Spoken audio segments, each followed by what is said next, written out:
Hello and welcome to Too Many Movies, the podcast where we discuss DVDs, Blu-rays, and even the occasional VHS tape. I'm your host, Tal, and with me here today, Ben. Introduce yourself. Hey guys, I'm BenEleven. I make various bits and pieces of YouTube videos. I like talking about movies and talking about why I passionately dislike and also like them from time to time. And yeah, no, thank you for having me on. Super excited to talk about a movie that you love and a movie you hate. Yeah, I hate the movie, exactly. Actually, before we get into that, I just want to say this is not your first time you're appearing on my channel, because we collabed a couple years ago, did we not? Right, yeah, I forgot about that. Yeah, we did a Joker video on my channel, and then we did an Oscar video on your channel. And I was like, oh, sweet, we should do more stuff. And then we didn't.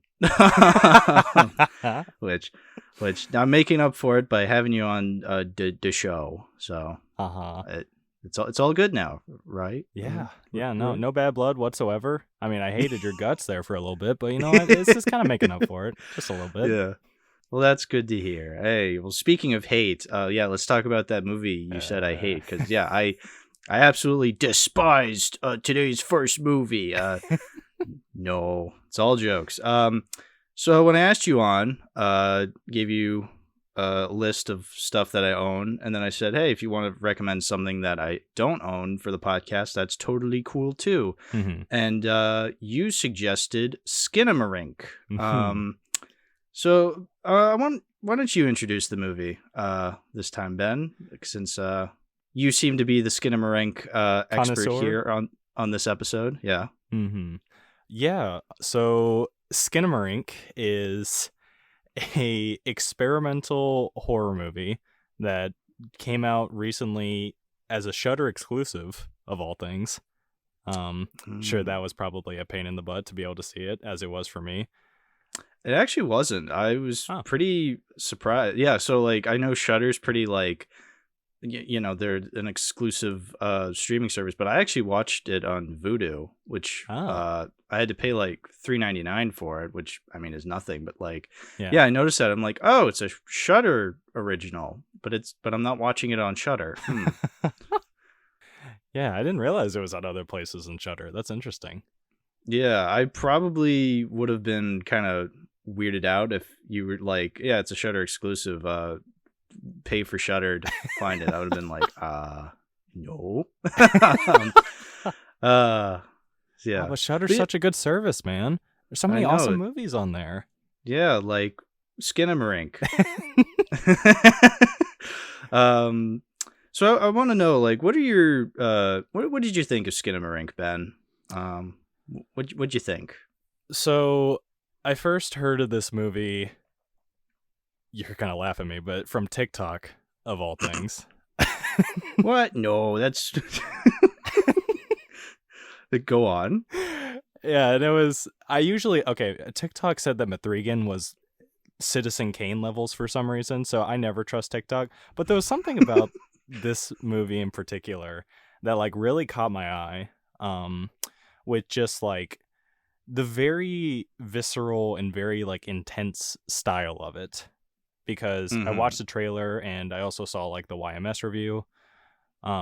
He gave it a 6 out of 10, so I was like, wow, it's 10 out of 10 for me then. Heck yeah, I'll do it.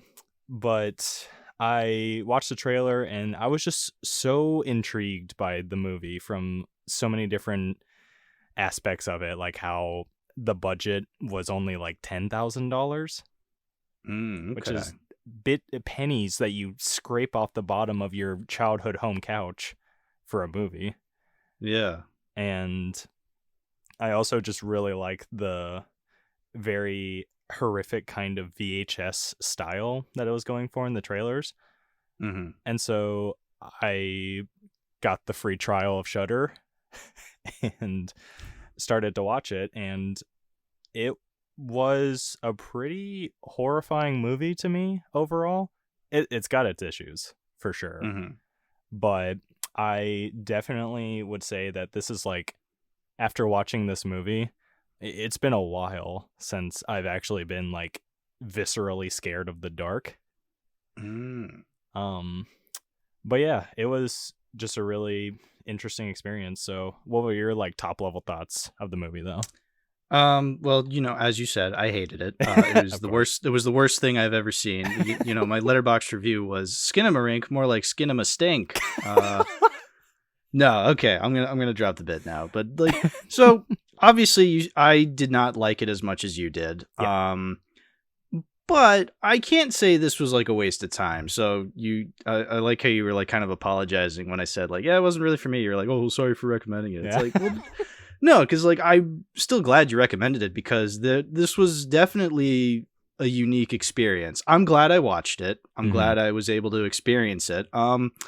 There are things I did like about it. I think I would probably say I'm probably gonna guess and say the things you liked about it, I probably liked about it too. So like we're probably on the same level at that point.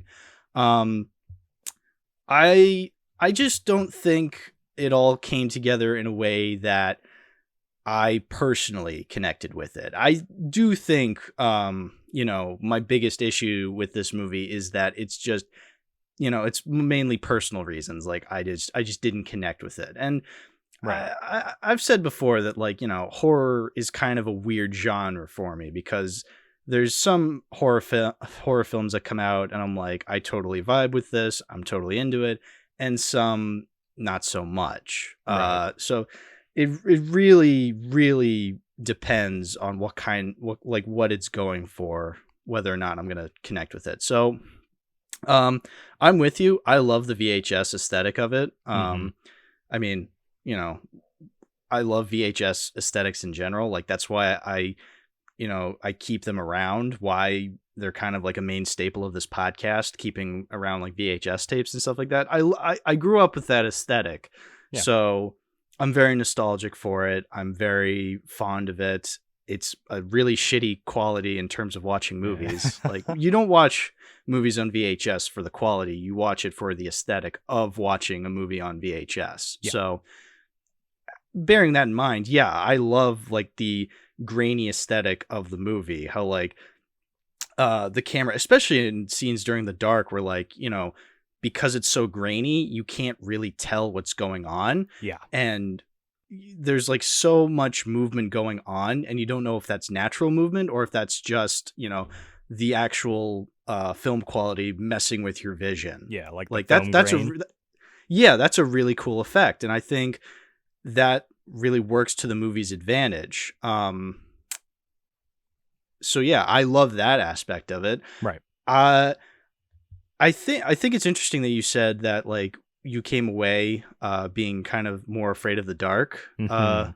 with the movie. Elaborate on that a little. I'm curious. So I was over at a friend's house the first night I watched it. Okay, can't relate already. Sorry. No, so I was over at Anna Kendrick's house. Okay. Now I can relate. And there weren't enough like beds for everyone who like watched the movie, and I had to sleep on the couch in the living room. And I don't know why. I usually don't have that much of an issue with things like that, but there was something about like not only exactly what you were talking about with the film grain kind of messing with your brain and making you like so horrified of things that aren't even there, or like things in the dark that you're filling in with your imagination. Well, it's that monkey brain thing. Like, Mm. that's like evolution. That's a part of our evolution. Like, always being kind of cautious of things in the dark because, our ancestors were in the dark a lot because there was no natural light during the nighttime. So like when we're sleeping on the forest floor and there's like a predator approaching us, like we kind of have to be ready. Right. Obviously that's not a common problem anymore, but we still have that in our brains. Yeah, they got their toilets taken away from home demons and ceiling gremlins. Yeah, that's the modern predator. Demons stealing your toilets. That's actually I don't mean to interrupt, but like I actually want, since you brought that up, the whole like the windows, the doors, and the toilet disappearing, like any contact with the outside world, like kind of just disappearing. Yeah. There were like there was like those specific scenes like at the beginning when like, you know, they would show the wall, then they would like bring the window back in a jump cut, and it would be like this wow wow wow wow, and then it would like go away. You know, I'll admit I kind of found that a little funny. Like it was something out of like Sesame Street or something. Like I don't know, Sesame Street from like the 70s. It was like a YouTube poop. Yeah. It was just kind of weird. And like looking at it, I'm like, oh, okay. It was just kind of a weird edit. How I'm just like, oh, I get it. You're telling me that like, you know, the window is gone. Yeah. But like, if I'm not mistaken, wasn't there like wasn't there still like like a line included where like the little kid's just like, oh, it's gone. Like, it's just kind of a weird way of conveying this idea. I'm just like, okay, I get it. It was super goofy. It was super well done. Like I like how when it jump cut, like it doesn't feel like the camera moves at all. Like it genuinely looks like, you know, they just put the window there, put it back, and they lined it up pretty damn well, I will say. It was just kind of weird. It was just something I found kind of weird, which maybe that was the point. I 100% agree with you on that. Like, I think the biggest issue with that was just like the sound effect that they chose, because it legitimately felt like a YouTube poop sound effect.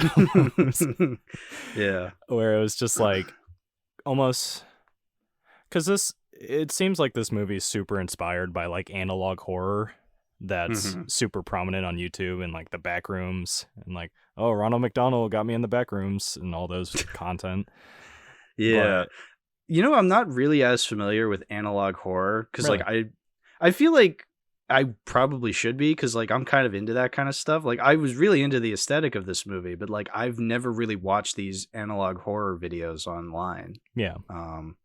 Neither have I really, but I think I've watched like a few of them just because I do find the backrooms somewhat interesting. Like it is completely done to death.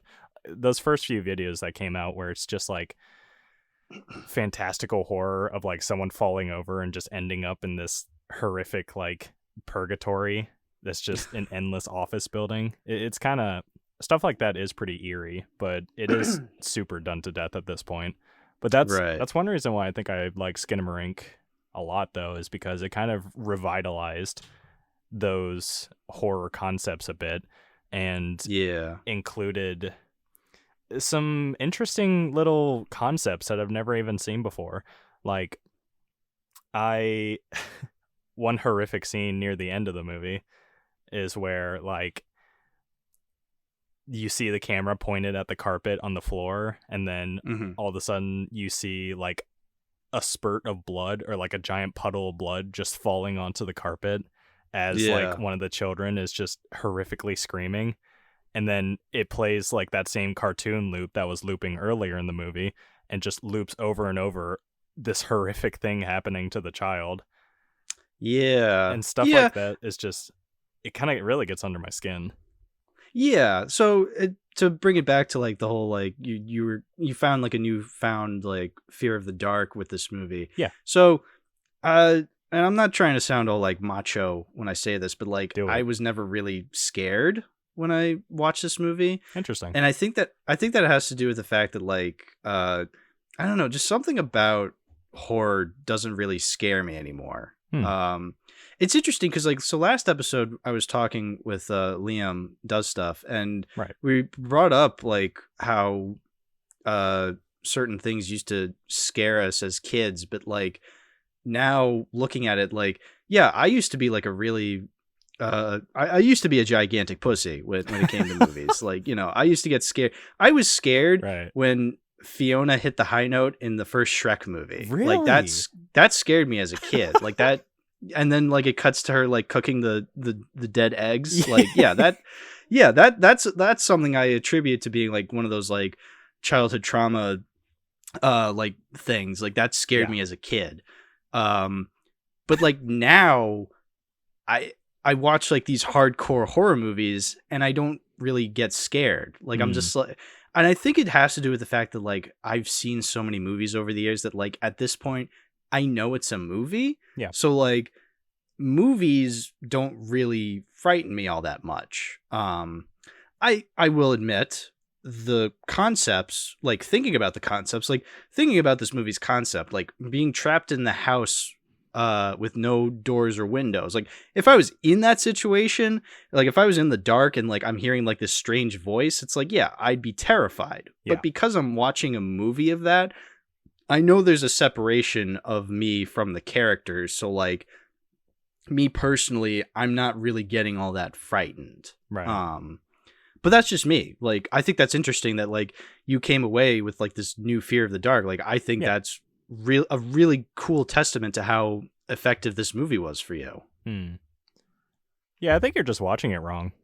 You know what? Fair enough.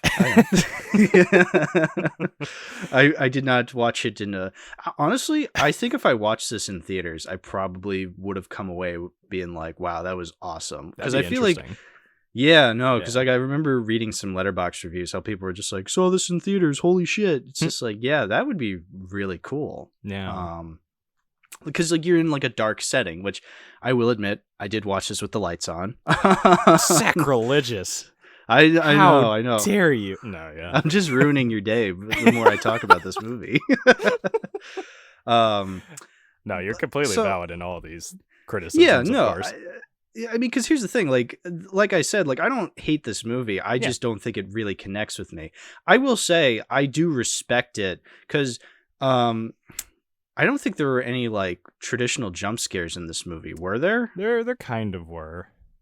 Okay, well, I don't remember them like being so in like I don't remember them like annoying me as much. Like, I don't know, because I think because like the movie wasn't really going for something like that. Like it wasn't trying to be like a Blumhouse Truth or Dare or Smile, where it's just like, you know, or Scream, where like every 5 seconds like a character moves across the screen and it plays like a musical sting where it's like yeah and I feel like that makes the scares in this movie a little more subtle and a little more cooler, like because I don't think this movie ever really went for kind of shocking scare tactics like that. I think there's like this one scene where like the little girl, you actually see her face, but she doesn't have any eyes or a mouth, if I'm remembering correctly, right? Which, I mean, if anything, that scene kind of made me laugh. I don't know, just seeing that imagery just kind of made me laugh, because I feel like it was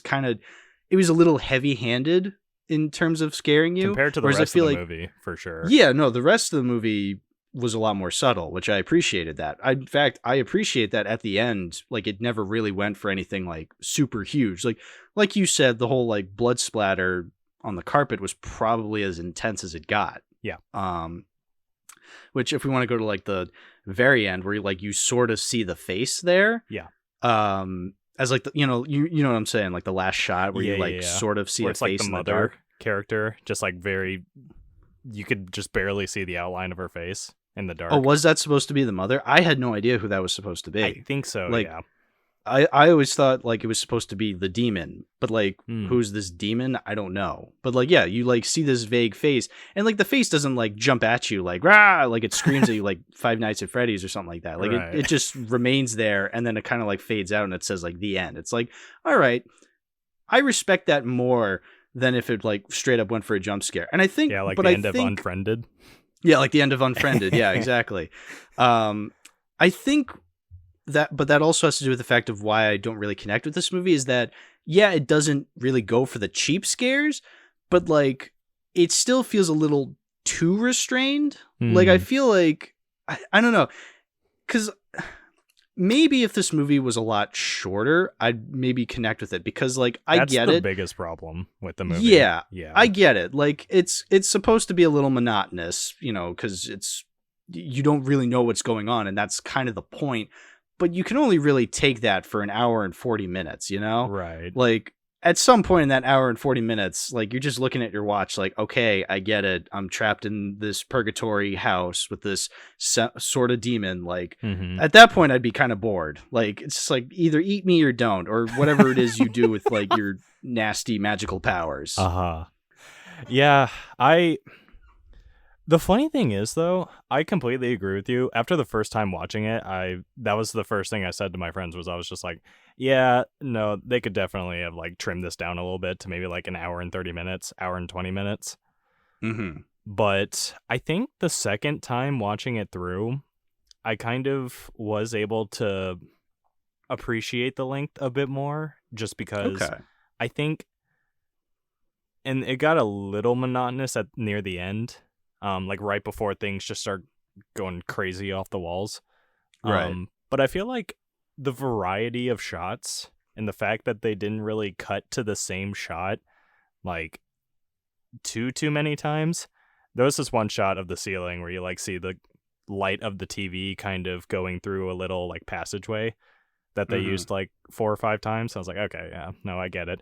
Corner of the ceiling is spooky. But I think just the variety of shots and like the different choices in editing as well. Like, what did you think of the actual presentation in terms of the editing?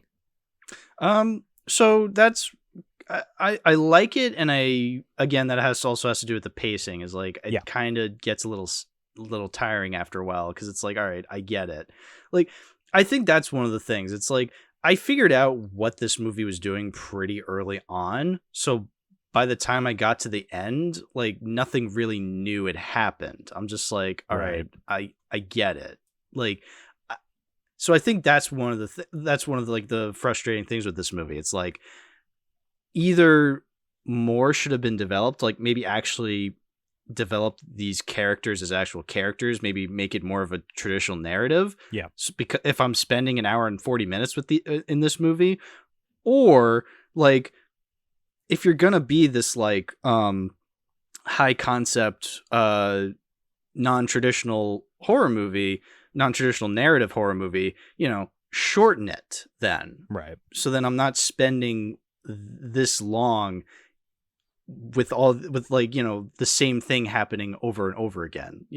Go either or, and I feel like I'd probably like it more, because I don't mind that nothing really happens.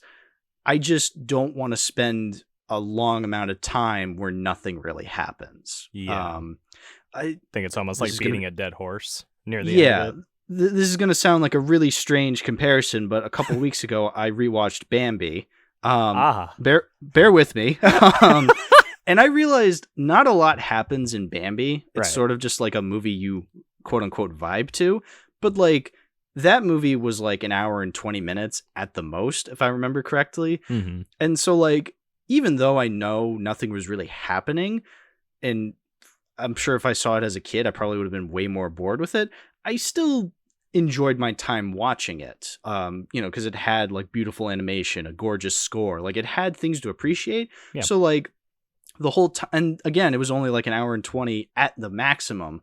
So like, I was able to appreciate it in an okay amount of time. I feel like, it's that runtime. Like, if you're gonna be this high concept nothing movie, shorten the runtime, and then I'll be able to appreciate it more. But clearly, that's more of a personal thing. I mean, clearly you like this movie no matter with what it does, and a lot of people seem to really like it. So again, clearly it's just a personal thing that I have. I mean, you're totally valid in that criticism, though.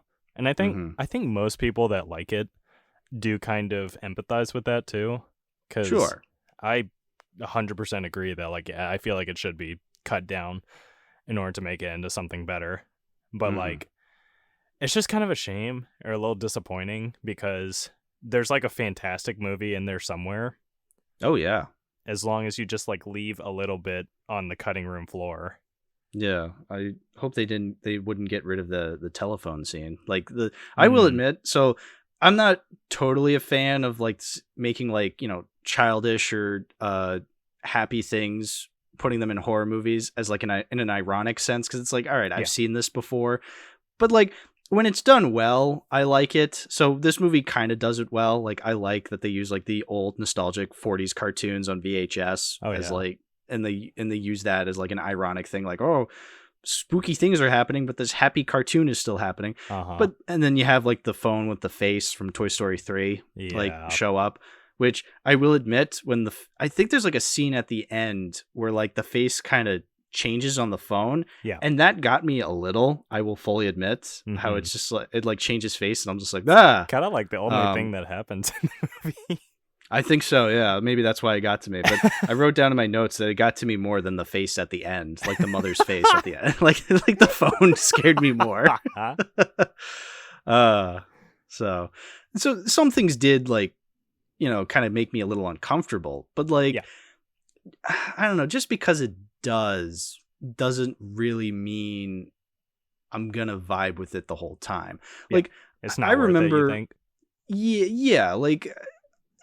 Because I mean, it's the same thing with like jump scares. It's like jump scares will spook me when I watch them in movies, but that doesn't automatically translate to the movie being great. I do appreciate the vibes that it gives off, though. Like, but that doesn't automatically mean that like the movie is gonna 100% work for me. I often remember when I first watched the Blair Witch Project. I personally hate that movie. I think it's really boring. Really?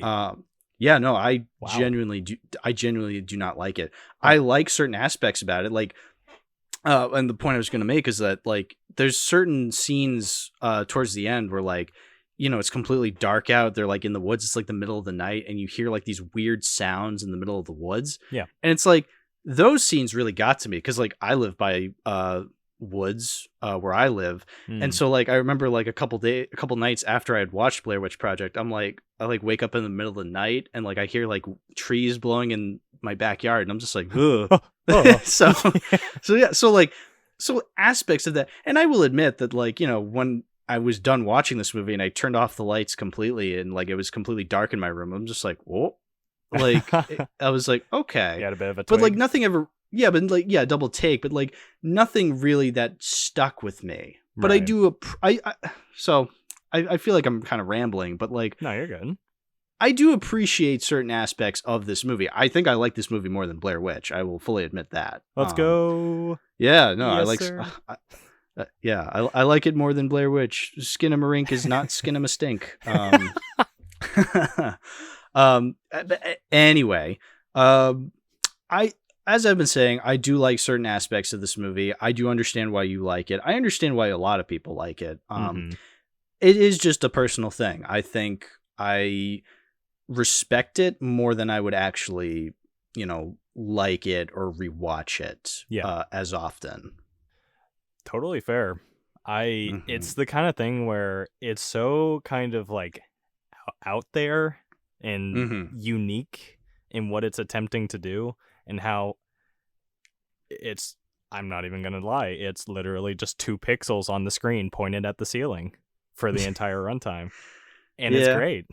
Yeah. But I mean, I have my fair share of like, high concept movies that I like that I completely understand when people don't like them as much. So yeah, totally. Yeah. Yeah. Like, what is it? To Boldly Flee? Yeah. Exactly. Actually, I'm more of a Kikassia man myself. It's funny. I've had people ask me, they're just like, are you ever going to talk about the Channel Awesome trilogy on the podcast? I'm like, I would love to. I just don't own them. I would like the second, because I know do they sell them? Doug. Yeah, no, I know Doug did make like DVDs of the movies like way back when. They're extremely rare and he doesn't sell them anymore. But if I ever come into contact with one of those, like if I ever get if I at least get Kick-Assia on DVD, I would be more than happy to do an episode on those. Sorry to derail the conversation, but I just wanted to mention that. Yeah, no, bro, I would be the first in line. Box of popcorn ready, drizzled in butter. Yeah. I would love to see that. Yeah. But yeah, no, I think I completely understand your criticisms, and like it is the sort of thing where it is like a very subjective experience. But I just think personally, especially considering aspects like the budget and Mhm. like how none of these people have ever acted before, and just Yeah. the fact Yeah. that it's his directorial debut, the film's got some gonads to it. And I think that also might be part of the reason why I really respect it and also like enjoy the craft and the filmmaking of it. Mhm. Yeah, no, totally. I agree.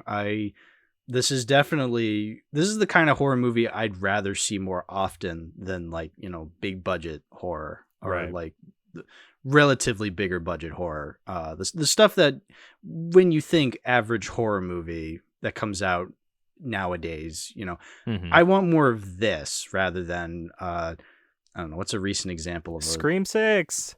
Scream Woohoo! 6, Mithrigan, Citizen Kane according to TikTok. So Yeah. when have they ever been wrong? Yeah. So I completely agree. I think Skinamarink needs more love. I recommend it. I recommend people watch it at least once. Hey. Was there anything else you wanted to say about it? Not too much. Just I really enjoyed it. I'd probably give Okay. it like a 7 out of 10. Okay. And I got pretty locked into that on the second watch. Okay. Yeah, some horrific Nice. concepts, some goofy scares. I think whenever it tries to be less subtle, I agree with you. It definitely does come across as a bit more goofy. Mhm. But the parts that are just like paced at an excruciating rate, like the scene with the mother in the bedroom Mm. and things along those lines, it's a much more effective horror experience. So Yeah, they seemed more dreamlike in those scenes, and I appreciate dreamlike cinema like that, where like you're not really sure what's real and what's not. So I Yeah. agree. Yeah. Speaking of dreamlike, Well, I was gonna say before we get to that, I Ah. usually like to end off the segments with discussing whether we'd own this, because I don't own it on Blu-ray, but is there a Blu-ray release for this movie? Actually, I didn't even think to question that. Yeah, I don't know actually. I mean, I'm assuming with how low the budget was and how it's like a Shudder exclusive, probably not. Which is a shame because I feel like this would be a really cool movie to have on Blu-ray. You know what? If they really had like the balls in their budget, like they should make like VHS releases for this movie. Ooh. Because they still, obviously, very few companies still do that. Like the most recent example I can think of is Vinegar Syndrome did a VHS release of the movie New York Ninja, which is a movie from technically filmed in 1984 but wasn't released until 2021 because really so they like filmed the movie in 1984 and then they ran out of money and they didn't release it. And so then years later I think Vinegar Syndrome found it and then they made a Blu-ray release of it. Yeah. And then I've seen on their website they made like a VHS version of it, and I've been super tempted to buy it, but I'm just like, how often am I gonna watch that? But I'm just like, I kind of want it because I have New York Ninja on Blu-ray already, but like, right, it would be really funny to have a 2021 release on VHS. It's just something I've thought about. That's an interesting choice for a movie like that. Like, did it do well? Did it sell well? I don't remember. I'd have to ask William. He would know. I see. Yeah. But yeah, as for whether or not it has a Blu-ray release, I probably would not add this to my collection. It's not one I'm super passionate for. I wouldn't mind seeing it again, just probably not anytime soon. Yeah. Ditto. I think I really enjoy it, and I think I would definitely... It might be a while since I watch it again, because I did watch it like in pretty quick succession. But I think it probably isn't something I enjoy enough to have a physical copy of. Okay. But I definitely will say off the bat, like, I'm not as big into like physical copies as most people are. Yeah, So you can just kick me out the podcast now if you want. Yeah, you got to go. Bye. Gosh, no, dang it. I'm kidding. I've had people on before that don't have as big a collection or hardly anything at all. In terms of physical media collection. I mean, because like, that's not what this, I mean, the podcast is about my collection. Like, that's what it's truly about. So Right. whether or not you have a version on physical media is entirely, not that important. But yeah, well, speaking of my collection, we can move on to the second movie, which I actually do happen to have on physical media. I'll even shake it against the microphone so you can hear it. Can you hear it? Some ASMR right in the mid of the podcast? Yeah, ASMR. It's no. Anyway, we're talking about The Lighthouse, a movie from 2019. Another horror movie that you wanted to talk about. One that, this is going to shock you, I actually like. Yeah, no, I freaking love The Lighthouse. Now I need to kick you off the podcast. Who are you? And what have you done with Hal? Yeah. You like movies? Since when? Anyway, so we're talking about The Lighthouse. Ben, what did you think of The Lighthouse? Give me your thoughts. Well, not to add to global warming with this incredibly hot take or anything, but I really, really enjoyed it. What? I know. It's wild. Yeah, wild. You like this incredibly beloved movie? That's crazy, bro. Yeah, no, that's awesome. I don't think I've ever met anybody who knows of this movie that hates it. I mean, I'm sure they exist. I mean, Letterboxd just doesn't have 5-star ratings for it for nothing. And I'm sure there's somebody who watched it that was just like, what the fuck? It's just two guys on an island. It's just like, yeah, isn't it great? Funny story about that, actually. Yeah. Whenever I first saw this movie in high school, someone asked me what I watched the night before, just asking like casually, small talk. And I was like, oh yeah, it's this movie called The Lighthouse. I really enjoyed it. It's like cool psychological, like thriller kind of movie. And then he was like, oh really? Wow, that's awesome. This man decided to sit down, get the whole family together around the fireplace and the Samsung TV and watch this movie with his family. How did it go? Not great. Not great. What? Why not? You mean to tell me he didn't like the scene when Robert Pattinson was furiously masturbating to a figurine of a mermaid? Not so much, but no. He of course said he didn't like the movie, and I'm not exactly sure how much of that has to do with just like how uncomfortable it was watching it. It was probably a mix of like, yeah, like he didn't really connect with like the story or like the metaphorical pretentious stuff in there. But yeah, to section that off, I think that this movie is incredibly accessible just because the humor in it is just so well integrated and seamless with all the other elements of like psychological horror and, thriller aspects as well. What did you think of the humor, or what do you think of the humor of this film? Because I think it's amazing. I'd have to really think about that because like it's interesting you say the humor because like I don't think I really associate humor with this movie, but like, but now that I'm thinking about it, yeah, there are those comical scenes like, Willem Dafoe farting, right. And then Robert Pattinson just losing his mind and like getting shat on by a seagull or like him beating the shit out of a seagull. Like, so I think I don't know if I necessarily say comedy. I think the way I would describe this movie is that it has a sense of humor to it. But no, I agree though. There are comedic bits now that I'm thinking about it. It's just, I think because this movie is there's just so much to it that like, I don't even think about it having comedy. Like I'm just thinking of it on like another level. Yeah. But like you're absolutely right. There are, like, I'm thinking about it, I did laugh at certain scenes in this movie. So you're 100% right. Yeah, no, I agree with you though. I think it's hard to call this like a comedy just because it doesn't have like Willem Dafoe isn't just a punchline dispenser like every other like Judd Apatow comedy or something like Right. that. It's just like naturally woven into the dialogue and into like the scenarios. Exactly. Yeah. It's many things it's many things and it's nothing, you know? Like it's like no other movie I had seen previously. Like when I first watched it, I'm like, I have never seen anything like this before in my life.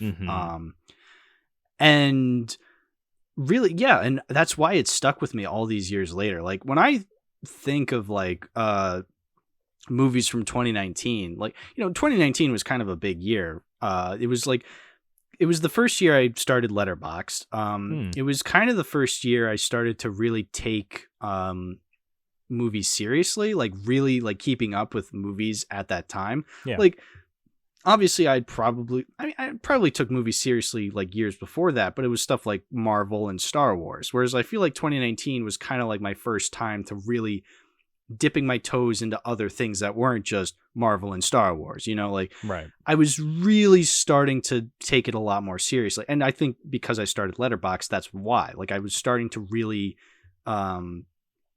take my film taste seriously. Like I was actually trying to form what it is I like about movies, like what it is I want out of a movie, out of cinema, like and I was taking a lot more film classes in college at that time, so I think that also helped. So it's an amalgamation of several things as to why I consider like 2019 kind of like that year where like things started to change for me in terms of how I view cinema. Yeah. And when I think back to 2019, like, The Lighthouse is one of those big movies I think about because I not only did I see it in theaters, I saw it in a theater like half an hour away from me. So like I have a local theater that I frequent whenever I go to see movies, but back in 2019, that theater was not showing The Lighthouse. Like the closest Lighthouse showing was in Boston, and I had to drive like half an hour just to go see it because I'm like,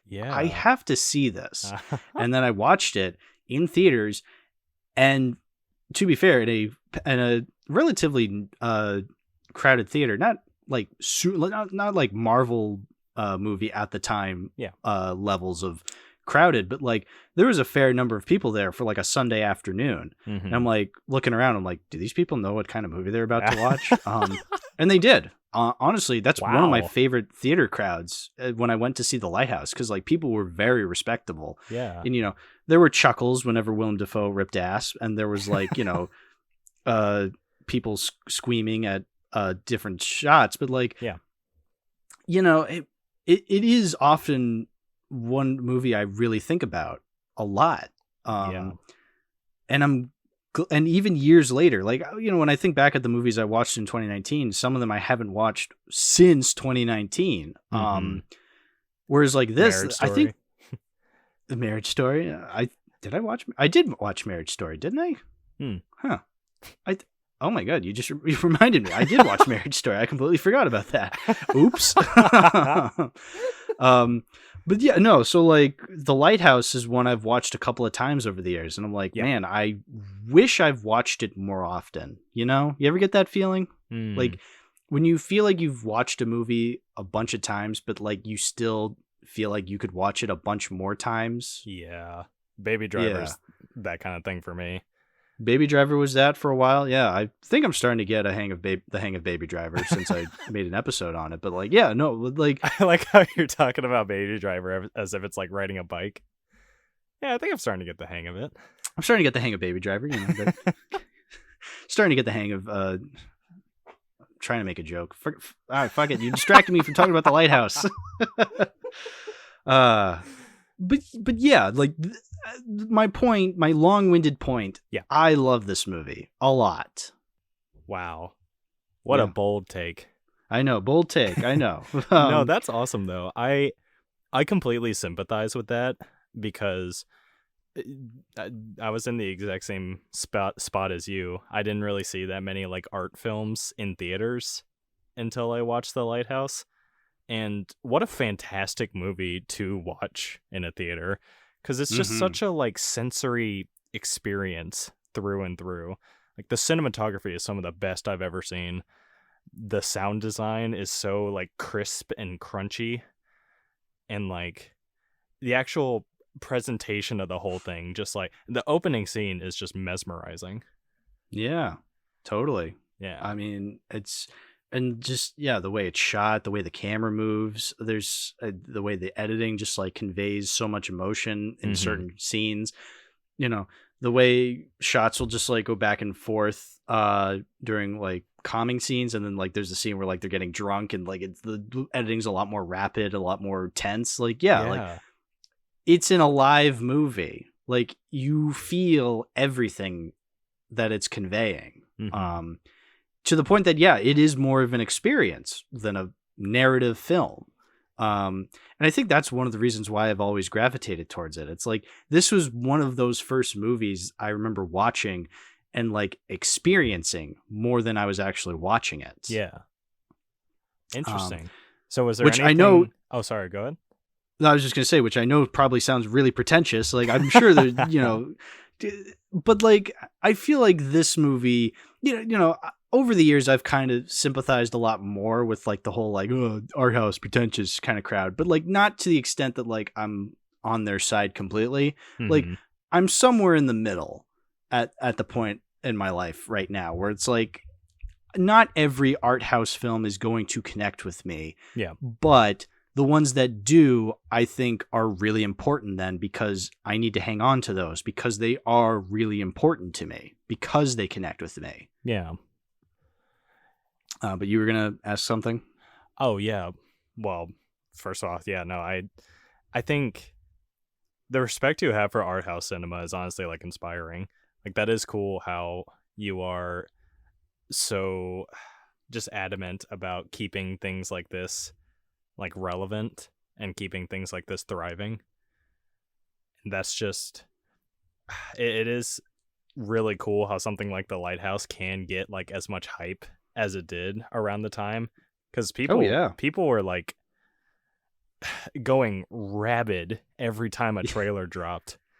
Yeah, because well, I mean, I think that was because like when it first premiered at like Cannes, and like people like Karsten Rundquist and YMS were giving it like the full 5 stars, and everyone's like, "Whoa, like you can do that with a new movie?" And then, you know, and that's one of the things that I kind of was a little afraid of as the years went on, because like that's something I've definitely noticed in my few years of being on Letterboxd is like when I rate something really highly the first time, it's like, okay, and then I go years without watching it, and then I'm like, do I still think highly of this movie? Like, am I still going to think the same things, or am I going to think it's better, think it's worse? Like, it's something I've often thought about. Like, am I kind of jumping the gun on this movie? And that's something I did kind of fear with this movie. Is like, did I buy into the hype more so than actually appreciate it? You know what I'm trying to say? Yeah, I got you. Yeah, kind of just the zeitgeist, you can definitely get like swapped away into it a lot. Yeah, because I know, like, you know, that happens a lot with big blockbusters, big superhero movies. Obviously, we've seen that happen with Star Wars, with Marvel. Like, you know, people will go nuts for new movies, and then years later, not even a whisper is said about them. But Spider-Man Homecoming. Spider-Man Homecoming. Many people forget that same thing can happen with art house films and low budget stuff like The Lighthouse. I say like The Lighthouse because, well, I'm just going to say it. I do still love this movie a lot. I watched it again. I'm like, yeah, no, I did not buy into any hype. This movie is actually really good to me. Yeah. But it is something that I think about with any movie. It doesn't matter whether it's like a big budget blockbuster superhero movie or like an indie underground art house piece. Like, yeah, it's important to understand what you as an individual think about a movie. You know, really think about when you watch a movie, do I like this because I'm buying into the hype, or do I like this because it's actually, affecting me as an individual? And that's just something that's just a core belief of mine when talking about film and analyzing film and critiquing film. That's just like a core belief of mine. Like, always think about what it is you're watching. Which is why, like, I think about these things, even with movies I love. Like, I always am thinking about this kind of stuff. And like I said, I shouldn't be worried because I genuinely do love the Lighthouse. So it worked out in this case, but that's not always the case with other movies. Right. Unfortunately. But, that's the thing with film, is like, it's a gamble, Yeah. Sometimes it works out, sometimes it doesn't. It is what it is. I feel like we're talking about a lot of stuff about The Lighthouse, but we're not really talking about the movie The Lighthouse. But like, I think these are still important. Though. Yeah, no, it is interesting. These are still important things to talk about when talking about this movie. Yeah. But I feel like I've been talking a lot. Please, by all means, say words too. Words. How was that? That I do good. Beautiful. Yeah, you did good. You're a regular old podcast host already. No, I mean, ditto to everything you just said. Like, I do remember there are other movies that have come out, kind of like what was it? I think Everything Everywhere All at Once. Yeah, everything. That's another one where it's like, okay, there's a lot of hype around this movie, but like, I want to make sure I'm actually like experiencing it as more than just like a concept of this immaculate perfection that everyone's kind of treating it as on Letterboxd. Yeah, which is why when I saw Everything Everywhere, I was genuinely like taking in it as a movie, which is why like when I first watched it, I'm like, yeah, it was great. Right. It wasn't 5 stars worthy, but it was great. And then I watched it again, and I'm like, yeah, this is still not a 5-star worthy movie for me. Yeah. But I still respect the hell out of it. I still think it's a good movie. Mm-hmm. Yeah, and that's the weird thing, how some people see like a 4-star for a movie like that, and they're like, how dare you, or something like that. No, I get it. 4 stars, it equals 0 out of 10. I mean, let's be honest. Clearly, I must have hated it. Yeah, just like Skinamarink. Yeah, exactly. Skinamarink. I hate that movie. Yeah, but that is something I've not to go too off topic, but like that is something I've dealt with. Like, I think it was Top Gun Maverick. I rated 3 stars, which is a 6 out of 10. Sacrilegious. I know, sacrilegious. Yeah, well, that's what I'm saying. Like, some guy had commented being like, what did you not like about it? As if like, well, I mean, I thought it was good. It just didn't really connect with me, but I did like it. And I remember I'd said something along the lines of like, it's like I gave it a 6 out of 10. That's a good score. You've just been brainwashed into believing that's like a negative score or something like that. And I remember this exact dude, just every time someone else would like comment on a different, same guy there'd like someone else would comment on a review of mine being like, why'd you give it this score? And he would copy and paste my response to him in the comment section, responding to that person being like, you've just been, let me see if I can find it. Yeah. Okay. All right. I found the exact copy pasta that that was quick. Yeah. It's on my Top Gun Maverick review. He's just like, he was like asking like, why'd you give it a 3 out of 5?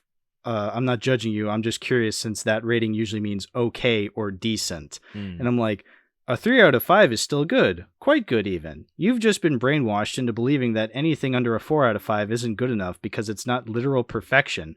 It's also my review, and I can score it whatever the hell I want. Also, number scores don't matter. They mean literally nothing. I must have been like kind of pissed, and I'm just like, dude, stop it. Like, because like I don't really care about number scores. Right.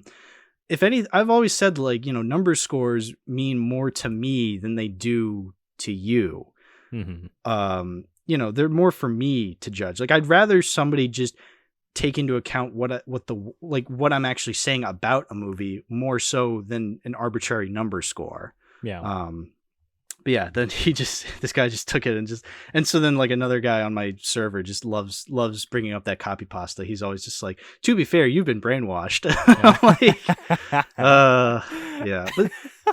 But anyway, to get back on track. Right. Yeah, I just think number scores are pretty arbitrary, but like they're kind of neat when like you can kind of encompass it. But I'd rather people just like listen to what I have to say about a movie more so. Yeah. I mean, it's a more easily digestible version of the review. So like it is. I think that's why when, people get mad at like, if I'm getting this, like the much bigger reviewers out there are probably getting like lambasted every time they rate something. It's just like, why this? Why that? It's like, it's why like, I will admit sometimes whenever YMS scores something, it kind of annoys me, but I'm not going to like, go out of my way to get angry about it and write like a paragraph of like, oh, this is why Adam's wrong about so-and-so. It's like, Prince of at Egypt. the end of the day, I don't really care, Right. It's just like I've said this before, like, whenever my favorite reviewers would say something that I didn't agree with, like whether it was the Nostalgia Critic or Your Movie Sucks, or even when James Shea Frillis said something I disagree with, it's like, yeah, I could spend my time typing up a paragraph about why they're wrong in their comment section, or I'll do the alternative and make my own channel where I discuss these things myself. Right. And I went with the latter because, well, here we are. Yeah. No, that sort of thing is still prevalent with like smaller channels too. Like it's not just bigger channels that get that sort of thing. Yeah. So anyway, also, sorry to go off tangent, unless you had something else to say. No, well, I was just going to let you know. I'm so sorry about this, but my laptop is actually about to run out of power. Oh. There was a little Spanish flea. 3, 2, 1. Okay. Well, I'll sync that up as best as I can. Sweet. I don't remember what we were talking about before we stopped. I guess. Do you?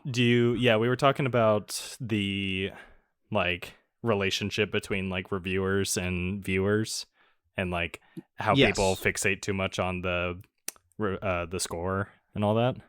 Yes. Yeah. So do you want to like just use this as an opportunity to like transition back to the Lighthouse, or was there more you wanted to say on that? No, I didn't really have anything else to say, so we can go back to just talking about the Lighthouse then. Sweet. Okay.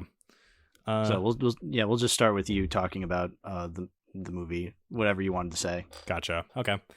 Yeah, no, but to get back to the Lighthouse, one of the aspects that sticks out so fervently with this film is just the acting in it. Oh yeah, totally. Like, I've never seen a performance this good from Willem Dafoe, and that's saying something. Yeah. But Robert Pattinson also, like, it makes me so happy that he, around this time, was just slowly but surely just oxy-cleaning the diarrhea stain of Twilight off of his career with films like this. Yeah, totally. With Good Time, then this, then the Batman. It's like, yeah, the dude's totally making a comeback. Yeah. And, like, these are genuinely fantastic performances, too. Like, what'd you think of their performances as a whole? Like, were there any interesting details you picked up on through this view round or anything like that? I'm trying to think, like, just the way that like Willem Dafoe was like really into it. Like, I mean, I love Willem Dafoe as an actor. I consider him and J.K. Simmons, I would consider as like my favorite actors, like in anything. Interesting. Because like, when I think of like movies that they're in, like, whenever they're in like bad movies, I'm still looking forward to when they show up. Like Willem Dafoe, when he was in Death Note, like I'm just like, oh, this movie sucks, but at least Willem Dafoe's here. Like with J.K. Simmons, I'm like, wow, Marmaduke 2022. At least it has J.K. Simmons. But yeah, no, Willem Dafoe, just like, because he, like, I could totally buy this as a character from that time period. The way Willem Dafoe is delivering his lines and the way he talks, he's like this old sea shanty spewing curmudgeon-y sailor. It's just like with like this big disgusting beard, and he's farting all the time. It's like, yeah, it's a really ballsy performance just the way like every scene, I was just like, this is Thomas Wake. It's not Willem Dafoe. Yeah. Robert Pattinson was a little weird at first, but like as he went along, I started to buy him more and more. I love his performance specifically during that scene when he's just like, I want a goddamn steak. He's like, if I had a steak, I'd fuck it. Yeah. Like when he said that line, like it stuck with me all these years later. Like occasionally I'll just be like at work and I'll just be like, if I had a steak, I'd fuck it. It's like, yeah, it's just such a bafflingly absurd line, but he delivers it really, really convincingly. And I can't get it out of my head. Yeah. Yeah, because the emotion in that scene, like he's genuinely like, first of all, I find it amazing how the movie really sets up like the deterioration of Robert Pattinson's character, because it shows him doing like some of the most backbreaking, just horrendous work possible, and then there's like a seagull that's constantly irritating him and like pecking at his leg while he's laying on the ground. And so none of the emotions that he's showing in scenes like that feel forced or underdeveloped. It's just, and the execution of it too. He genuinely sounds like he's actually losing it. Yeah. I wouldn't be surprised if Robert Edgers like actually put him to work in a Lighthouse. Like he's like, or maybe he's just that convincing of an actor. It's like, yeah, he pulled a Kubrick. It's really, yeah, it's really cool. Years on end. Yeah, pulled a Kubrick. Yeah. Well, speaking of Kubrick, like I realized this time around just how similar this movie is to The Shining. I can't say it's like a 1-to-1, and I'm not gonna say like it's an homage or even a ripoff. Like, but it has elements to it that I appreciate about The Shining. The way that like a lot of it is symbolic. It's very dreamlike. It's very isolated because it all takes place in like one location, and you're just dealing with these characters in this one location. I feel like that's very Shining-esque, so to speak. Right. That's fascinating you say that, because I've actually just recently watched The Shining. For the first time? No, for a second time. Oh, second time. Yeah, no, that's I recently rewatched The Shining too. With a different creator named Ben on this channel. Isn't that funny? Huh. Well, would you look at that? What are the odds? Yeah, no, there's just so much to this movie, man. Just like I don't even know like what to tackle next with it. It's just like, what do you think of the music? Really good. Really fucking good. I mean, it had kind of a cheesiness to it. You know what I'm, you know, like it because it felt very like, what's the word? It genuinely felt kind of goofy at times. How it's just like, it had like a spookiness to it. Like it had like the raising violins at times. It kind of felt like a haunted house soundtrack. Haunted house. Perfect. That's a perfect way of putting it. Yeah, it was like a haunted house soundtrack. But like it really, really worked. And I loved like how the foghorn, you heard it like every once in a while in the soundtrack as well. Like it really added to it. Yeah, really good music. Really, really good. Yeah, like really complements the movie saxophone. really well. Oh yeah, the deep saxophone. Yeah. Sorry, I think that might have been a baritone saxophone. Yeah. No. Really, really, really good. Yeah, it was. I think the music was used like pretty sparingly too. That too. It wasn't like constant, which is nice. Like you were able to like have scenes where it was completely quiet. So then, it's the performances were then driving the scene. Wasn't really the music. Right. So I really appreciated that. You said earlier that there were so many parts of the movie that were just so memorable to you. Like, and I feel the exact same way. Like there's some things that are just etched into my brain with a freaking ice pick or something like that.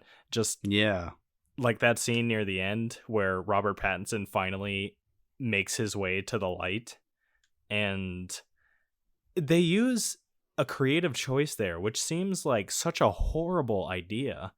of like distorting the audio with him screaming at the top of his lungs.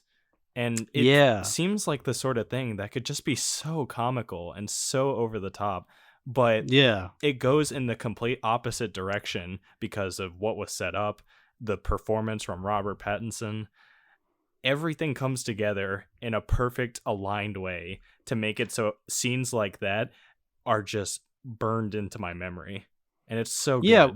What I like about that scene is that like it's not entirely obvious that like they rose the audio, you know, because it's kind of like at first you think it's part of the sound mixing, like it's just part of like the soundtrack, but then like as he takes as he like inhales to like, you know, breathe, then he like starts screaming again. You're just like, oh wait, no, that's him screaming. It's just muted but also risen, like it like fades into it, and then you're just like, oh, that's what's happening. So like, yeah, the movie kind of like is very clever in that sense. Yeah, I love that too. Yeah, I felt the exact same way seeing it in the theater. It's just a visual onslaught, audio visual onslaught, and like how it immediately cuts as he falls down the stairs. Yeah, mwah.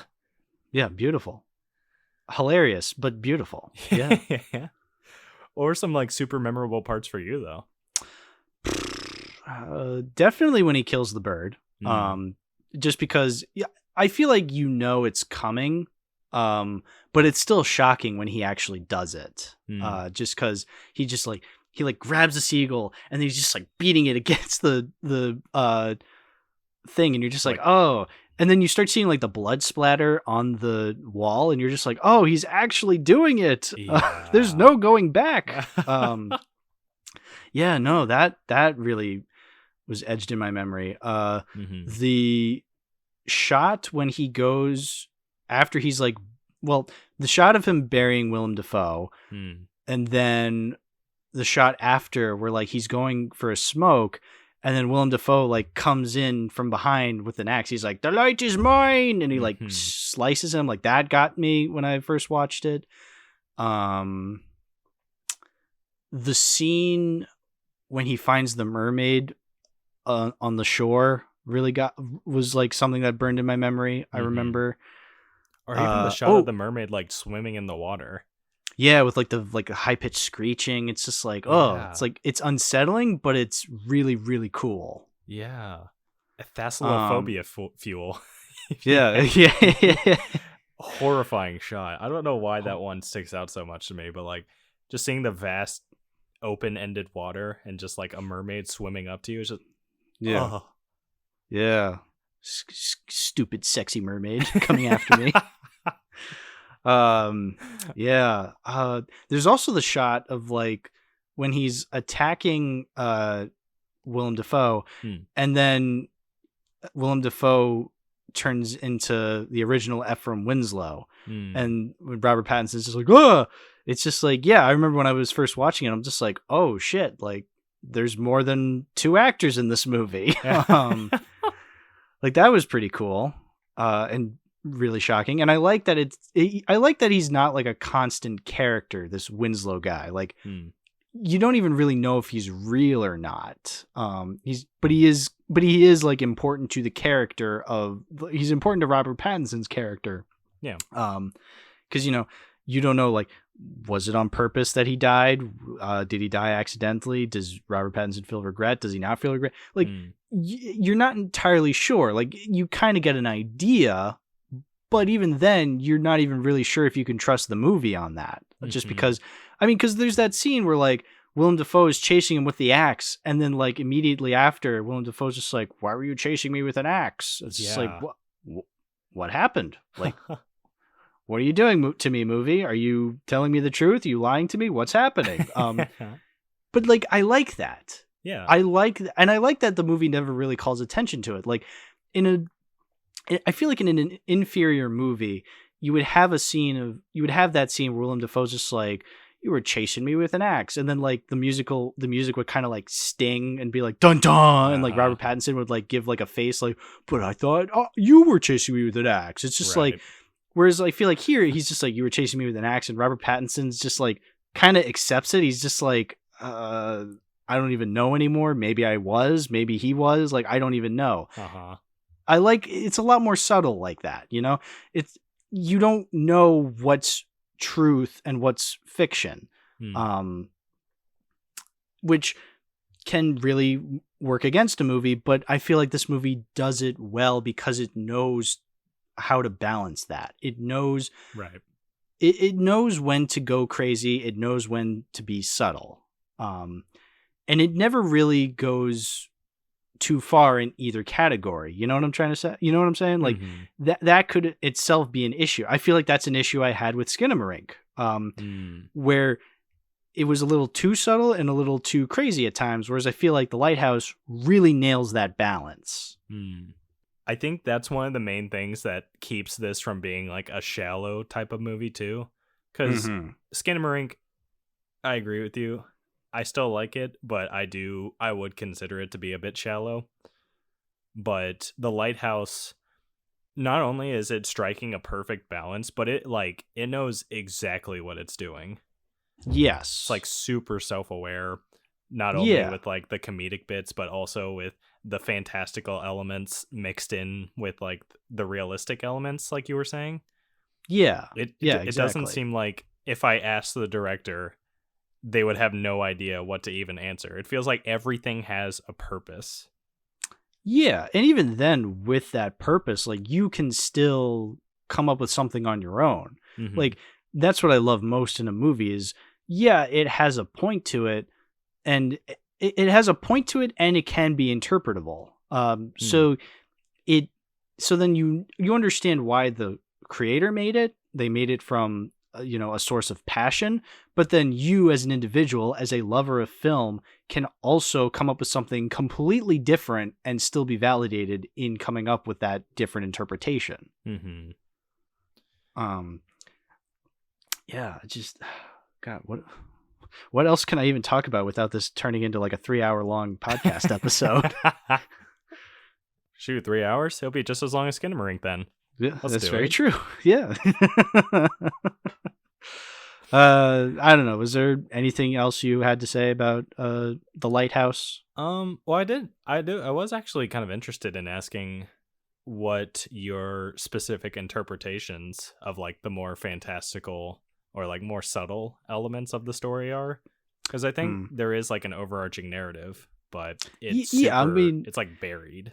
Yeah, I mean, I think at the end of the day, the main story you can interpret is that two guys are on a lighthouse and they go crazy. But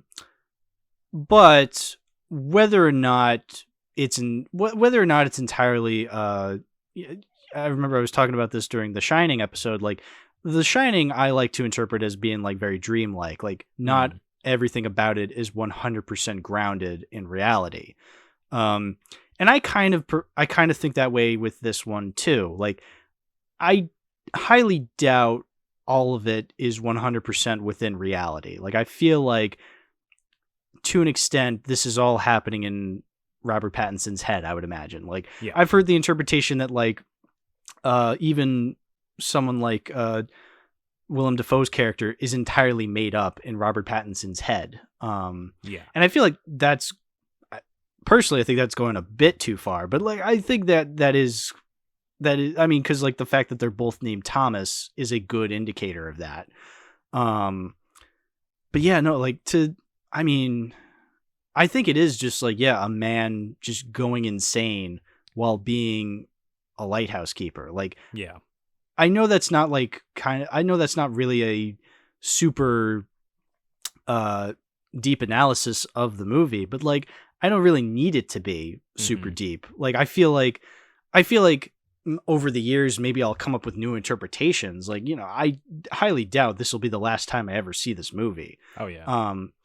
But I'd say for now, like I think my interpretation of the movie would be I think it is just these two guys are working this lighthouse and they're just going insane because, well, they're super isolated from the rest of the world. What's your interpretation? I mean, that's a fantastic interpretation. Like it all it still has like you say it's simplistic, but like it's got a lot of meat on its bones. With like, oh yeah, no, I don't want to completely like discredit any other interpretation. Like, I mean, I think it's just maybe I'm just stupid and I just haven't gotten it all yet. That's well, you didn't like Skinamarink, so I think that's pretty likely. I think so. Yeah, maybe. but but yeah, no, like there's absolutely meat to it. Like that's the great. Like I've said, it's that balance. It's that balance of simplistic and meaty. Like. Like yeah, so I completely agree. Yeah, totally. Yeah, I think I might be one of those people you were talking about that kind of interprets the movie as like all happening within Thomas's head, Robert Pattinson's head. Yeah, because I really like the way the film kind of subtly implies that this is some type of like punishment or purgatory. For the past sins of Robert Pattinson's character and how he doesn't actually fully communicate them or fully confess them, spill the beans, if you will. Why'd you spill your beans, Tommy? Yeah. Yeah. And the biggest sin of all, not being fond of Willem Dafoe's lobster. You're not fond of me cooking? Yeah. All right, have it your way. Yeah, I like have it your way. Yeah. Have it your way, BK. Yeah, no, I totally see that though. I'm not gonna discredit that. I think that's totally there. Like I think the thing that really convinces me of that is that like yeah, they're both named Thomas. Like you I don't think Robert Edgers was just like, what do I call these characters? Thomas and Thomas. There, it's like there's certainly reason behind that. Robert's kind of a hack. Not really good at coming up with names, is he? Yeah. Yeah. Edgers, you motherfucking hack. Quit. I hate you now. I hate the Northman and the Vivitch now. Thank you for calling it the Vivitch. That's what I call it. That when I own that on Blu-ray, so I'll eventually do an episode on it, but I have it in my list as the Vivitch as like 2 uppercase V's. And that's how I write it on Letterboxd. I'm just like, I love the Vivitch. I do love that movie. It's very good. I actually haven't seen it. So you haven't? I recommend it. Have you seen The Northman? I haven't. No, you haven't. Is okay. The only Lego My Ego I've seen. Okay, no, that's completely fair. This is his most famous one, I think. I think when people think Edgers, they think The Lighthouse, which, I think out of all of 3 of his movies, I love all 3 of his movies to varying degrees, but I think The Lighthouse is definitely my favorite from him. Which. I just get I feel like because I feel like the Vivitch and Northmen are a little more they're a little more literal in their narrative and how they approach their stories, whereas I feel like this is definitely a lot more heady, and I feel like I can interpret a lot more with The Lighthouse. So it's like it's more of a movie I can mold for myself. Right. As an individual, and I appreciate when a movie does that in a way that I can do that easily. Like I said, like that's why I love The Shining so much. Like I can interpret whatever the fuck I want with it, and it's still valid enough. But yeah, no, I definitely prefer this over Edger's other films. Interesting. Yeah, I still excited to see him for sure. Oh yeah, no. Oh, I mean, that wouldn't surprise me. Oh, totally. I still wholeheartedly 100% recommend his other movies. Like they have some really good aspects to them. Still, like I think he's one of my favorite filmmakers from recent time. So really? Like, yeah, no, I love his stuff. Like I'm super excited. I was almost scared at the fact that because the Northman wasn't doing well financially, that like his Nosferatu movie wasn't going to happen. Yeah, because I really want to see him do Nosferatu. Apparently, it's still happening. Good. Oh, is it? It's still happening. It has a cast list and everything, which is great. Which I think because like the Northman wasn't doing well financially, and then he had like an interview, and he was like, "Yeah, I guess if it's not doing well financially, I don't think I'm going to be doing Nosferatu." And everyone was like, "Ah." But then I guess maybe because people were pissed, they're just like, "Oh, never mind, it's actually happening." It's like, well, great, because like I really want to see him tackle Nosferatu. Yeah. Because that movie was made to be remade by him. Which is weird because I'm someone who hates the idea of remakes. Yeah. I mean, I'm not like a super diehard fan of the silent Nosferatu, and well, I'm definitely not a fan of the one from the 70s, but the one from the 20s, I'm not a super diehard fan of it, but like, you know, I still think it's a good movie, and I'm not one to really champion remakes of good movies, but I'm willing to watch this because I love Edgers' movies so much that like I think he can make something really good here. Yeah. If anyone could make something tasteful, it'd definitely be him. Yeah, it's like when they remade Dune, and I'm like, oh, they're gonna remake Dune, but then it's like, oh, Denis Villeneuve's making it. It's like, oh, then it's gonna be great. Yeah. And then I watched it. And, I mean, it's been a while since I saw it in theaters, but like I remember really liking the Denis Villeneuve Dune movie. Yeah, it's pretty good. I feel like that movie is a little slept on. But, well, actually, I shouldn't say that. Well, in a way, it kind of is. But, like, you know, that's just because it came out in such a weird time. I feel like if No Way Home didn't come out after it, then people would probably be remembering it more fondly.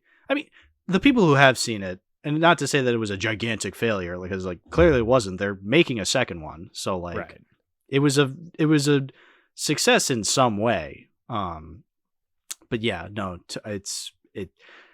I need to rewatch it. I think once I rewatch it, I'll be able to really cement my feelings on it. But I do remember liking it a lot. But yeah, the Lighthouse. Lighthouse. That's one of the things with this podcast is like I say we're going to talk about certain movies, and then we like talk a little bit about the movies, and then we go on these tangents. But like, I still love these tangents we go on because I feel like they are still core to the movies we're talking about. You know.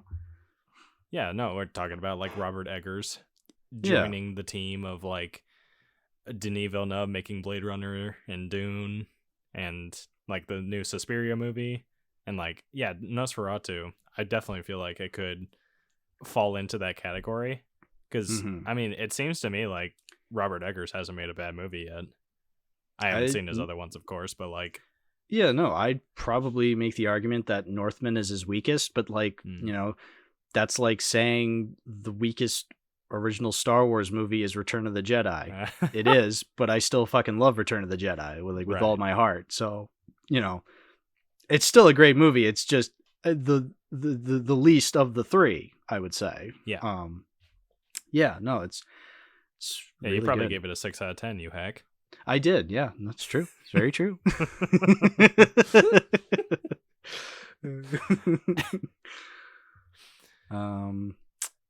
Was there anything else you wanted to say about the Lighthouse before we wrap up? I think I've said my piece. It's a fantastic movie. I really struggle to find anything I don't like about it. Yeah. There's I can't think of anything either. Yeah, it's one of those, yeah. Yeah, it is one of those. I feel like I think the reason I don't have it so highly on my favorites list, because I do have it in my favorites list on Letterboxd. I think I just love other movies a lot more, and I would rather return to them over The Lighthouse. But like, I still love The Lighthouse. I still hold it in high regards for sure. Yeah, I mean, some stories just kind of connect with you better than others. I think, like, totally in terms of the craft. Like, there's plenty of movies that are masterfully, like, crafted, but sometimes the stories just, like, don't click with you as much. I think there was one moment, and I don't know why this stuck out to me, but, like, there was one moment whenever Willem Dafoe was, like, chopping at the boat, and whenever Robert Pattinson was trying to escape on the tiny little dinghy, and it felt like he wasn't putting his heart into it. I'm not going to lie. Felt like he was kind of just flailing around that axe like a wet noodle on the boat. Like a wet noodle. All right, 1 out of 10. Yeah, horrible movie. Yeah, unforgivable. Yeah, nah. Kidding, jokes. Satire. We make jokes on this podcast. Believe it or not. Well, before we wrap it up, again, as is tradition. So I do own this on Blu-ray. Do you own it? I remember I think you said you're not much of a physical media collector. Yeah, I do not own it on Blu-ray, but if I were to start collecting a Blu-ray collection, the Lighthouse is definitely one of the ones I would go out to the stores and buy 20 copies of. Like, well, that's good. Definitely one I would add. 20 copies, nice. Mm-hmm. I personally would buy 21. Gosh. No, well, actually, this is gonna sound shocking. So I own it on Blu-ray, not just any Blu-ray, a Lionsgate Blu-ray. What? So Lionsgate is kind of a meme amongst my group of friends, just because they're responsible for the cinematic masterpiece that is C.I. Ape. So every time we find Lionsgate just out in the wild, we're just like, you just keep hitting those home runs, Lionsgate. Yeah, no. So, but I gotta say, as funny as it would be to own a Lionsgate Blu-ray of The Lighthouse, I just love and respect this movie so much.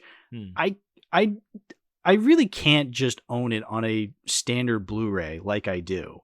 I don't know, just something about this movie. Of Blu-rays? Because I feel like I think there's one released by A24 themselves. If I remember correctly, I think it's like $40. So like, Wow. I'd have to really think about that. But like, I feel like I want this in like the nicest quality. And I will admit, like, the box for this Blu-ray is kind of flimsy. And it's like, I don't know. I remember I had this conversation with my good buddy John when we talked about Drive on our episode. And we talked about, certain movies being kind of lumped in with others. Yeah. Because like I was talking about when we watched Drive, like I love the first Drive. And I have it on the Steelbook, but like because it's distributed by like I think it's distributed by Sony Searchlight. I can't remember. I can't remember. Just go listen to our episode and I'll probably explain it better. But like it was distributed by some piece of shit corporation, and when like it was on the Blu-ray, it had like all these trailers for all these other movies on it. What? And it's like when you first play it? Well, yeah, because that's kind of par for the course with Blu-rays and DVDs. Is like they'll play trailers before. Like that was still. I thought that was like a early 2000s thing. No, they still do that. Well, I mean, Drive did come out in the early 2010s. Oh, to be fair. Yeah, I'm done. Okay, yeah. But I think they still do it because like they did have trailers before The Lighthouse as well on this Blu-ray. Really? I didn't stick around to see any of them. I just skipped them all. But anyway, my point being that like I don't know, just like putting something on Blu-ray and then just because like something like The Lighthouse, like Drive, and putting it on Blu-ray to like sell it like any other movie in your pantheon is just weird to me. Because like the movies that were the movies that had trailers at the beginning of like this Drive Blu-ray were like stuff that like nobody's thought about in the last 10 years, whereas like Drive people have thought about in the last 10 years. So like it was just kind of strange seeing that. I remember I had also had this conversation with James when we talked about Fantastic Mr. Fox, because the DVD I used to own Fantastic Mr. Fox on also had like these really weird trailers attached to it. And it's like, it's Fantastic Mr. Fox. What the hell is this Steve Carell comedy doing before the movie? Like, like Evan Almighty. No, what was it? It was like Date Night, something like that. It was like sounds Steve so generic. Yeah, it was like Steve Carell and Tina Fey, and then like I think Mark Wahlberg is like playing like some sort of gangster. I don't know why I remember this, but I just do. But yeah, so my point is like I got rid of that Fantastic Mr. Fox DVD and I replaced it with the Criterion Blu-ray of Fantastic Mr. Fox. And Criterion does not put commercials or trailers on their Blu-rays. Like they actually put the movie on there, believe it or not. Shocking. I know.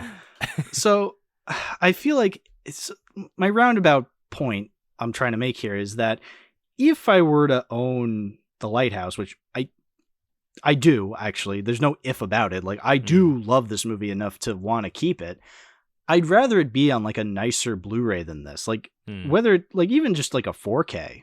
I think they've made 4Ks of this. If not, they should. I don't know what's taking them so long if they haven't. But yeah, no. So, anyway, my point is, I am not keeping this Blu-ray. It really pains me to have to give away a Lionsgate Blu-ray, but I'm just not that committed to that bit, you know. Listen, I have other Lionsgate Blu-rays in my collection. Don't worry. But hey, he's got standards, people. Yeah, exactly. But in terms of The Lighthouse, I need it on something nicer. Same thing I did with The Shining and Brazil when I did those episodes. Like, those are movies I greatly respect. I have nothing but respect and I love them so much. But I got rid of the versions I had them on because, like, I want them on nicer versions. Like, I love and respect these movies. I want that to reflect in the physical copy I own of them. Yeah, that almost sounds like, not to be like pretentious, but like disrespectful to put a trailer for Black Adam before The Lighthouse or something like that. Yeah, I don't think that Black Adam was before, but I mean, you know, the hierarchy of The Lighthouse is changing. I mean, I don't know if Dwayne Johnson would allow that. He'd just be like, "No, don't put The Lighthouse on Blu-ray. Just put the trailer for Black Adam on Blu-ray." But yeah, no, that's exactly what me and John were talking about in our episode. It's just like, yeah, like why you would like devolve the impact of a movie by associating it with this other crap is just mind-boggling. I don't know. I mean, it's marketing. They know a bunch of people are going to buy it. Oh yeah, no, of course. Like some normal person who just wants to watch The Lighthouse is not going to think about this kind of stuff. It's me in my insane in the membrane brain thinking this. It's like, hard in I get it.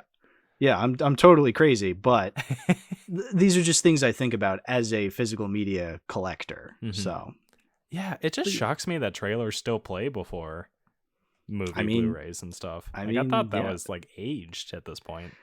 I don't know. I guess they just got to find a way to advertise a movie to people to go see it. I mean, this has been a thing since VHS. Like, VHS tapes had like trailers before them. Like, I remember the days of popping in my Disney VHS tapes and a bunch of commercials would play at the beginning. I have the, I mean, it sticks with you. The trailers and commercials that play before the movie stick with you just as much as the movie does.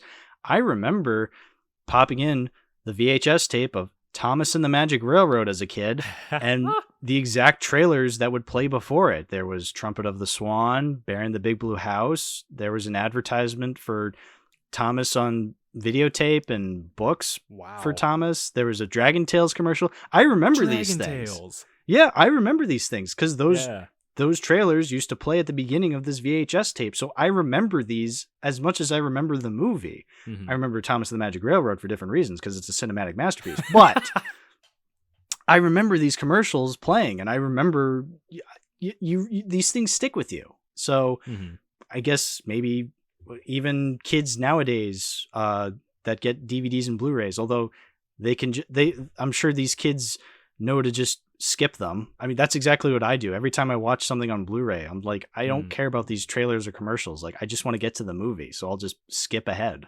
But yeah, I guess it's still an effective marketing tool. Yeah. Or maybe they're just lazy and they don't want to change. So valid. Yeah. Wouldn't be surprised. Yeah. All right. I'd say we're done. Ben, please plug your stuff. Where can the normal people in the audience find you? Yeah. So first off, I want to say thank you so much for having me on, Hal. You're not welcome. Oh man. I'm kidding. I'm kidding. This was awesome. I loved having you on. I feel like we had a lot of great discussions. Yeah, me too. No, a lot of really interesting stuff about how you're just a hating piece of garbage that doesn't like any movies. Very true. Very true. No, but BenEleven is the name of my channel. I make movie reviews. Okay, well, it's been a while since I pumped one out, I will admit, but I am working in the pipeline of something right now. I'm talking about Marcel the Shell with shoes on, and why he's written and presented in a way that's not as obnoxious as something like, I don't know, the Porgs from Star Wars, or like interesting, that type of character that's only there to like test well with children. Yeah, the cutesy kind of character. Yeah, exactly. Like, I'm kind of comparing Marcel with that type of character and just seeing, like, because I thought that's what the movie was going to be. It was going to be a horrible, disgusting piece of garbage. I still think that. So, but if you're saying it's different, like, I got to watch this then, so you can convince me to watch it then. It's actually good. Yeah, I really enjoyed it. I've heard that. Yeah, nice. But yeah, BenEleven, thank you so much for having me on, Hal. It has been awesome. No problem. Yeah, no, I'll have all your links in the description below, all the various links and such. But yeah, thanks for coming on, and thank you, the audience, for listening. Woo! If you want to support the show, give a like, give a comment, listen to us on Spotify and on Apple Podcasts, or just listen here on YouTube. Whatever, don't matter to me none how. But yeah, thanks for listening, and always remember, let Neptune strike ye down, Winslow. I don't Hark. Yeah, Hark. I don't remember the whole thing, but yeah. You're not fond of me, lobster. If I had a steak, I'd fuck it. Me too. Me too. Hark. All right, bye-bye, everybody. Bye-bye.